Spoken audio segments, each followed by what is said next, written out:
Hi friends, ಎಲ್ರಿಗೂ ನಮಸ್ಕಾರ. ನೋಡಿ, ಜೋಳ ತೋರಿಸ್ತಾ ಇದ್ದೀನಿ. ಈ ಜೋಳ ಹಾಕಿ ಆಲ್ಮೋಸ್ಟ್ 20 ಡೇಸ್ ಆಗಿದೆ. ಇದೆಲ್ಲ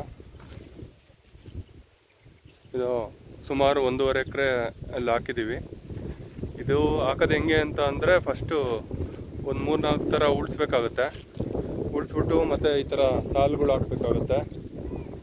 ನೋಡಿ, ಸಾಲು ಹಾಕಿ ಆಮೇಲೆ 1 ಎಕರೆಗೆ 2 ಪಾಕೆಟು 4 kg ಬರ್ತಾವದು. 4 kg ಪಾಕೆಟು 3 ಪಾಕೆಟ್ ಬೇಕಾಯಿತು ನಮಗೆ. ಆ ಪಾಕೆಟನ್ನು ಮತ್ತು ಆಳುಗಳನ್ನ ತರಿಸಿ ಮತ್ತು ಮೆಡಿಸಿನ್ ಮಿಕ್ಸ್ ಮಾಡಿ ಹಾಕಿರೋದು. ಮತ್ತು ಹಾಕಿ ಇದು ಒಂದು 20 ಡೇಸ್ ಆಗಿದೆ. ಇದಕ್ಕಿವಾಗ ಕಳೆ ಕೀಳಿಸ್ಬೇಕು. ಕಳೆ ಕೀಳಿಸಿಲ್ಲ ಅಂತಂದರೆ ಪರವಾಗಿಲ್ಲ, ಸಾಲು ಹಾಕ್ಸ್ಬೇಕಾಗುತ್ತೆ. ಆ ಸಾಲು ಹಾಕ್ಸಿದ್ರೆ ಎಲ್ಲ ಕಳೆ ಎಲ್ಲ ಮುಚ್ಕೊಳ್ಳುತ್ತೆ. ಮತ್ತು ಈಗ ನೋಡ್ಬೋದು, ಇಲ್ಲೆಲ್ಲ ಸ್ವಲ್ಪ ರೋಗ ಬಂದಿದೆ. ರೋಗ ಅಂದರೆ ಅದು ಹುಳು ತಿಂತಾ ಇರೋದು. ಆ ಹುಳು ತಿಂತಾ ಇರೋದನ್ನು ಹೋಗಿಸ್ಬೇಕಂದ್ರೆ ಇದಕ್ಕೂ ಮೆಡಿಸಿನ್ ಇದೆ. ಈ ಮೆಡಿಸಿನ್ ಹೊಡೆದ್ರೆ ಹೋಗುತ್ತೆ. ಮೊದಲು ಇದು ಈ ಥರ ಎಲ್ಲ ಪ್ರಾಬ್ಲಮ್ ಇರ್ತಾ ಇರಲಿಲ್ಲ.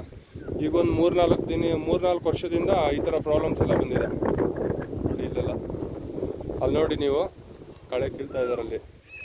ಮಗುನೂ ಇದೆ, ಮಗುನೂ ಕಳೆ ಕೀಳ್ತಾ ಇದೆ. ಎಷ್ಟು ತೀಟೆ ಮಾಡ್ತಾ ಇದ್ದಾನೆ ನೋಡಿ, ಎಲ್ಲ ತೀಟೆ ಮಾಡ್ತಾ ಇದ್ದಾನೆ. ಏನು ಪಾಪು, ಆ ಥರ ಎಲ್ಲ ಮಾಡಿದ್ಯಾ ನೀನು?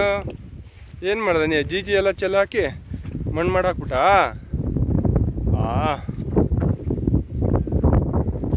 ನೋಡಿ, ಇದೆ ಜೋಳ. ಇದು ಕಳೆ ಇರೋ ಅಂಥದ್ದು, ಇದು ಕಳೆ ತೆಗ್ದಿರೋ ಅಂಥದ್ದು.